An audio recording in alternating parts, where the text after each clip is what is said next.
지금 성경은 이스라엘 백성들이 가나안 땅에 들어가게 됐을 경우에 여러 가지 일들을 가르치고 있습니다. 특별히 땅의 경계표를 옮긴다, 땅을 넓히는 일들을 이야기하고 있는 것이죠. 또 판단하고 있었을 때, 판단해야 될 때는 한쪽 얘기만 듣고 판단하지 말고 꼭 두세 사람의 증인을 세워서 그런 일이 있었을 경우에만 판단하라 라고 말씀하고 있습니다. 아울러서 도피성에 대해서 말씀하고 있습니다. 부지 중에 비고의적으로 사람을 죽인 경우, 고의적으로 아닌 사람을 실수로 죽게 한 경우에 그것을 피할 수 있는 성을 만들라고 말씀하고 있습니다. 가나안 땅의 세 성읍을 지파별로가 아니라 구역별로 하루길로 갈 수 있는, 하루길로 도달할 수 있는 곳에 성을 만들라고 이야기했습니다. 신명기 4장에 이미 요단강 동편에서의 도피성에 대한 말씀을 하고 있는데, 오늘은 가나안 땅 요단강 서편에 있는 곳에 도피성에 대한 말씀이 있습니다. 도피성이 누구에게 필요한가, 어떤 경우에 필요한가 하는 얘기를 4절과 5절에 말씀하고 있습니다. 읽어볼까요? 4절과 5절입니다. 시작. 살인자가 그리로 도피하여 살만한 경우는 이러하니 곧 누구든지 본래 원한이 없이 부지 중에 그의 이웃을 죽인 일, 가령 사람이 그 이웃과 함께 벌목하러 살림에 들어가서 손에 도끼를 들고 벌목하려고 찍을 때 도끼가 자루에서 빠져 그의 이웃을 맞춰 그를 죽게 함과 같은 것이라. 이런 사람은 그 성읍 중 하나로 도피하여 생명을 보존할 것이라. 원한 없이 부지 중에 사람을 죽였을 경우에, 사람을 죽이면 살인죄 아닙니까? 십계명을 어긴 것이죠. 그런데 그것이 부지 중에 원한을 갖고 하는 것이 아니라 실수하는 경우들입니다. 오늘 성경에 재미있는 예를 하나 들어주는데, 벌목하려 갔다가 도끼가 자루에서 빠져서 그 도끼자루가 도끼가 날아가 버리면, 도끼날이 날아가 버리면 어떻게 되겠는가?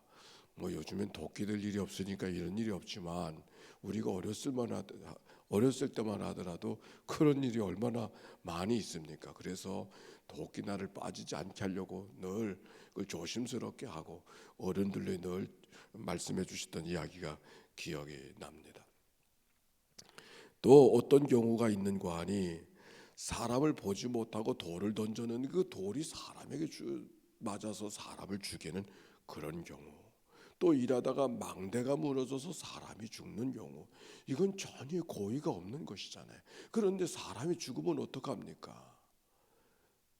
그래서 그들이 도망갈 수 있는 재판을 받을 때까지, 옳고 그름을 판단받을 때까지 피할 수 있는 곳에 도피성을 두게 했습니다.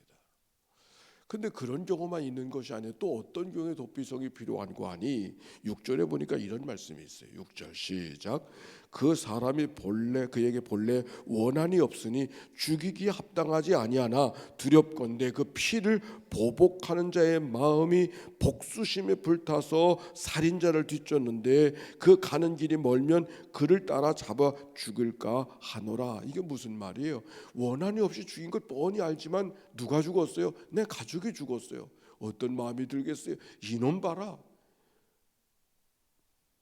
그래서 가서 복수심으로 죽여버리고 싶은, 복수심으로 해를 끼치고 싶은 그런 마음, 감정을 조절하지 못해서 막 쫓아가서, 그런데 도피성이 너무 멀리 있으면 쫓아가서 그 사람을 피하기도 전에 죽게 하지 않겠는가.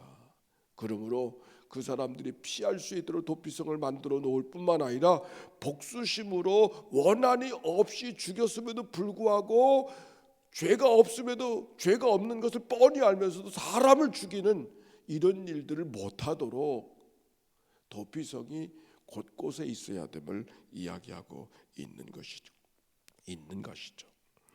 복수심에 불타서 또 다른 실수를 만드는 그런 경우를 피하게 되어지는 경우를 말합니다.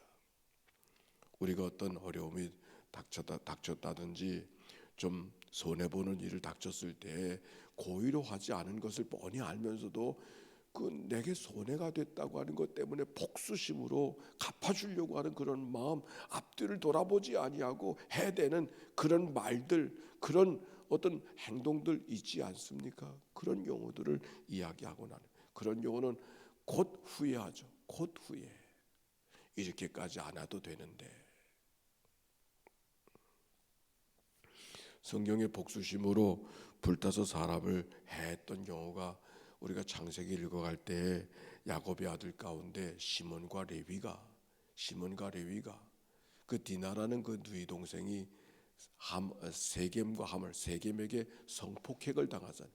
아비가 와서 잘못했다고 그 디나를 우리 며느리로 삼겠다고 그렇게 이야기했지만은 그래서 아버지는 용서할 마음이 있었었는데 야곱에는 용서할 마음이 있었었는데 그 시몬과 레위가 쫓아가서 모든 남자를 다 죽여버리는 그런 일들을 만들었던 그 복수심으로 그런 것이죠. 뭐 의로운 마음이기보다 복수심으로 나는 그 사건을 기억하면서 레위 자손이 특별히 제사장의 역할을 하도록 해주셨다고 하는 말씀이 레위가 특별해서가 아니라 못돼서 그래요. 못돼서.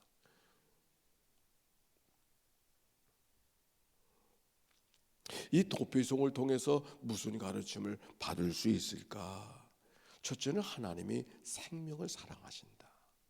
한 사람 한 사람의 생명을 사랑하신다.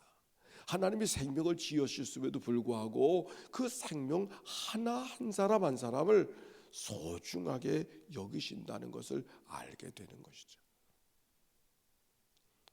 우리가 살아가면서는 사람의 생명이 아니고 다른 동물들의, 다른 짐승들, 다른 생물들의 생명은 우리가 소홀히 여기며 살고 있지 않습니까?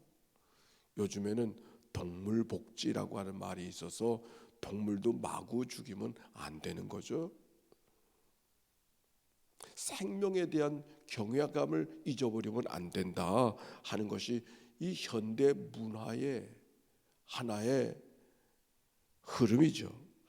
오늘 여기 성경에 하나님은 하나님의 생명을 소홀히 여기지 않으신다는 사실을 오늘 성경은 우리에게 이야기해 주고 있습니다.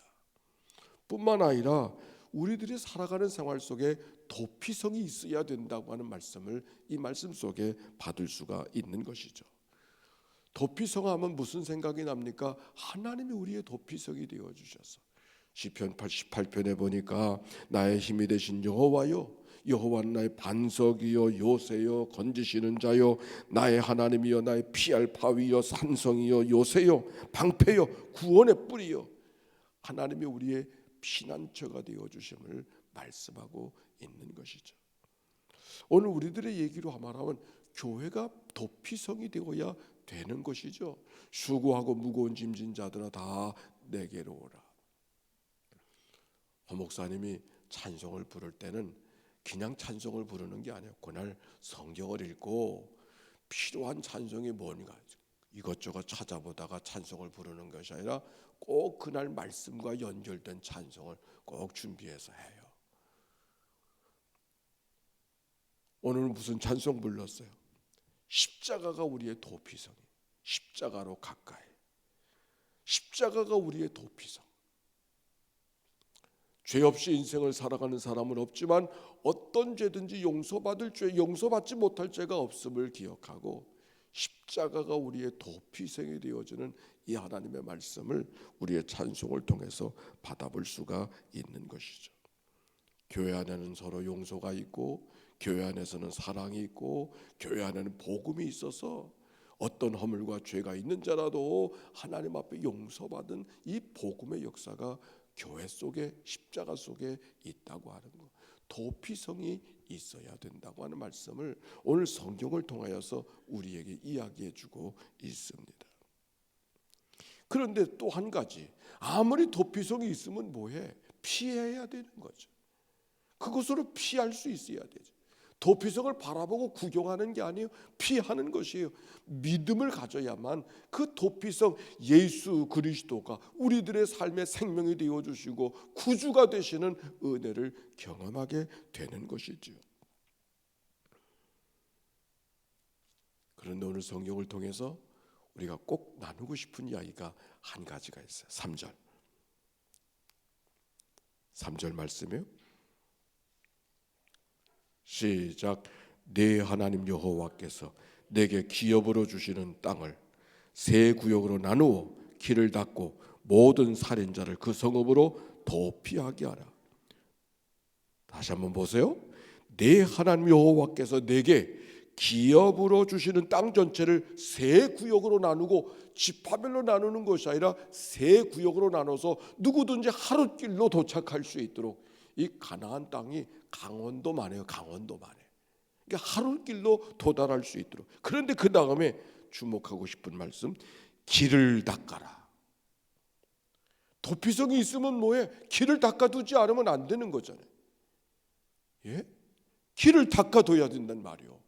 도피성이 저기 있으면 뭐해? 가는 길이 없으면, 가는 길에 장애가 많으면 갈 수가 없잖아요. 냇가가 있다든지 돌뿌리가 있다든지 큰 절벽이 있다든지, 그러면 도피성이 있으나 마나잖아요. 길을 닦아야지. 성경에 보니까 길이 있는 곳에 도피성을 두라고 말하지 아니하고 도피성에 길을 닦아라 그랬어요. 길을 닦는다고 하는 것은 길을 낸다는 말이고, 길을 낸다고 하는 말은 사고가 있을 때 쫓아가는 것이 아니라 늘 옮겨갈 수 있는 그런 길을 닦아야 된다, 길을 내야 된다 하는 말씀이에요. 길이라고 하는 것은 어떻게 납니까? 자주 다녀야 길이 되죠. 그렇습니까? 다녀야 길이 되죠. 다니지 않으면 길이 안 되잖아요. 다니다 보면 길이 되는 거예요. 이 말씀을 통해서 이런 묵상이 왔어요. 우리는 기도할 줄 알아요. 어려울 때 하나님 앞에 다 기도해요. 그러나 어렵다고 다 기도하는 건 아니에요. 길을 낸 사람만 기도하지. 그렇지 않은가요? 길을 내야지. 기도하는 습관, 기도하는 습관, 주님께로 다가가는 습관. 사람을 보니까 넘어진 대로 또 넘어지더라고. 넘어진 대로 또 넘어져. 실수 없이 인생을 살아간 사람은 아무도 없어요. 근데 실수가 있다는 것이 문제가 아니라, 넘어진다고 하는 것이 문제가 아니라, 넘어져도 주님을 바라볼 수 있는, 넘어져도 주님을 의지할 수 있는, 넘어져서도 주님께 고개를 들 수 있는, 땅에 쓰러져도 위를 향하여 고개를 쳐들 수 있는, 그게 바로 살아있는 영적인 삶이라고 이야기했습니다. 습관이 만들어진다는 것은 반복하면 익숙해지고, 익숙하면 습관이 되는 것이죠. 오늘 우리가 어떤 습관을 가져야 되는가? 어떤 습관을 가져야 되는가? 영성신학에 보면 요즘에는 영성신학을 들이 이게 발전이 돼가지고 과학과 영성신학이 이렇게 연결시켜요. 뇌와 영성신학. 무슨 얘기를 하는 거 아니? 사람의 뇌라는 것이 성장점이 있으면 그것으로 끝나지 않냐고, 뇌는 사람이 살아있는 동안 계속 변한다는 거예요.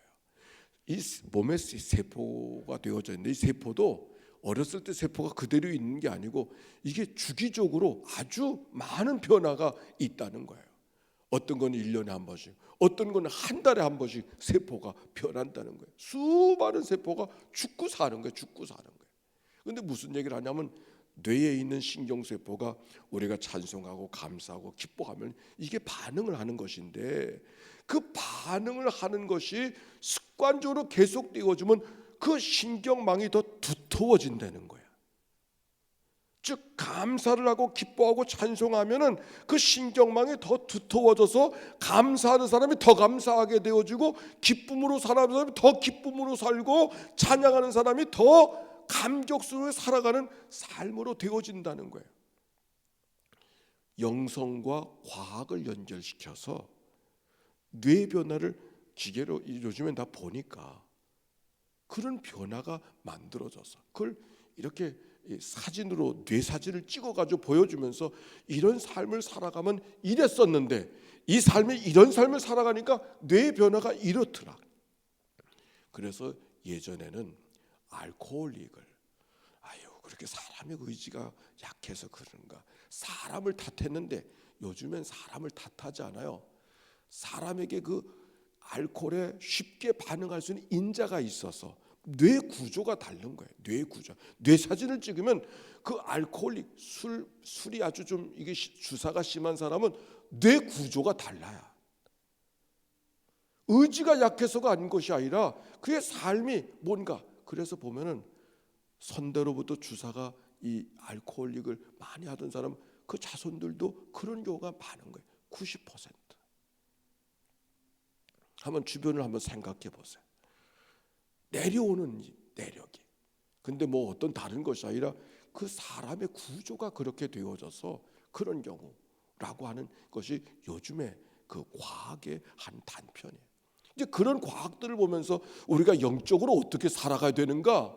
성경에도 그랬잖아요. 출애굽기 보면 원망을 일삼다가 하나님과 다투고 결국 하나님 앞에 광야에 죽는 그런 일. 원망이 습관이 되어지는 거예요.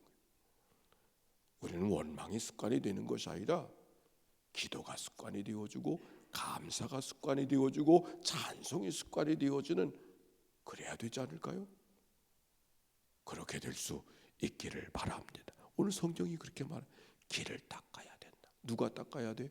우리가 닦아야 돼. 도피성이 필요한 사람 보고 닦으라고 오늘 말씀했잖아요. 길을 닦아야 된다. 오늘 그렇게 기도합시다. 하나님, 길 닦는 일을 소홀히 하지 않게 하시옵소서. 오늘 이 아침에 우리의 기도가 하나님 길 닦는 수고를 소홀히 하지 않게 하여 주옵소서. 감사가 습관이 되어지고 기도가 습관이 되어지고 찬송이 습관이 되어지는 그런 삶을 살아가게 하시옵소서. 오늘 이 아침에 우리의 기도가 그렇게 올려지는 아침이 되기를 바랍니다.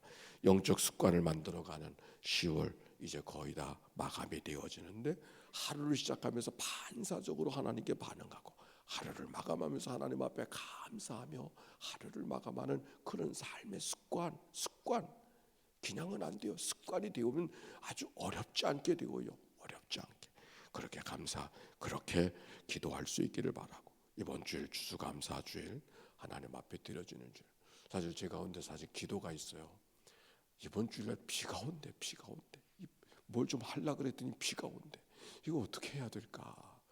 80% 비가 오는 확률이. 기도해 주시고 환우들을 위해서도 기도해 주시기 바랍니다.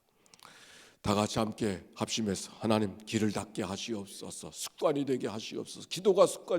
주님은 기도가 습관이었다고 말씀해 주시는데 오늘도 새벽이 습관이 되게 해 주옵소서. 하나님 앞에 기도하며 다가서는 이 아침이 되기를 바랍니다. 기도합니다. 사랑이 많으시고 자비로우신 아버지 하나님, 감사합니다.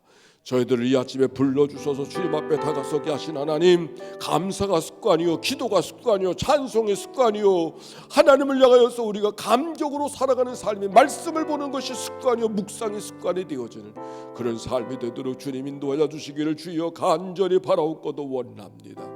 도피성을 내고 길을 닦으라고 말씀하시는 하나님의 말씀하심을 우리가 기억하게 해주시어서 우리가 하나님 앞에 다가설 때마다 이리 넘어지고 저리 넘어질 때 있지만, 그러나 하나님 앞에 다가서는 하나님께 엎어지는 믿음의 삶이 우리의 생활 속에 계속되도록 인도해 주옵소서. 하나님, 우리의 생활 속에 감사절이 다가오고 있습니다. 하나님의 교회가 큰 감사를 주님 앞에 드려지는 귀한 날, 우리들의 생활 속에 하나님의 거룩한 은혜가 함께하도록 축복하여 주시옵소서. 하나님, 오늘 환우들을 기억하여 주시옵소서. 우리 김성지 목사님, 이필규 자녀님을 기억하시옵소서. 장복순 권사님, 김치경 집사님을 기억하시옵소서. 강귀자 성도를 기억하여 주시옵소서. 하나님, 오늘 병원에 가는 이창현 성도님을 기억하여 주시옵소서. 새로운 임재를 구하고 있는 김규환 전도사를 기억하여 주시옵소서. 하나님이여, 저들의 생활 속에 주의 도우심이 함께 하시고 주의 복됨을 경험하시게 하시고 우리의 목자 되신 주님의 인도함을 받는 믿음의 하루가 되도록 인도하여 주시옵소서. 하나님, 선한 일하다 낙심하지 말지니 때가 이르며 거둘 줄로 믿고 믿음으로 나아가게 하시옵소서. 십자가로 가까이 다가서는 저희의 삶이 되게 하사 모든 수고하고 모든 짐진 자들이 그 짐을 내려놓고 주님 안에서 평강과 쉼을 얻고 기쁨과 감사를 얻고 살아가는 믿음의 하루가 되도록 인도하여 주시기를 원합니다. 오 주님, 감사합니다.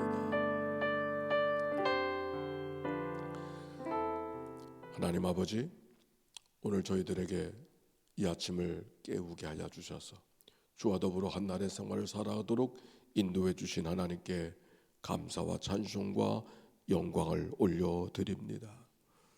영적인 습관을 취하기를 원하는 10월이 이제 어느덧 마감하고 있습니다. 하나님이여, 눈을 뜨자마자 하나님께 반응하는 영적인 습관이, 하루에 해를 닫을 때에 하나님 앞에 감사로 반응하는 영적인 습관이 우리의 생활 속에 계속되게 해주소서. 기도가 습관이셨던 주님처럼 우리도 그러한 삶을 살아가도록 인도해 주옵소서. 자비로우신 하나님, 추수감사절을 앞에 두고 있습니다.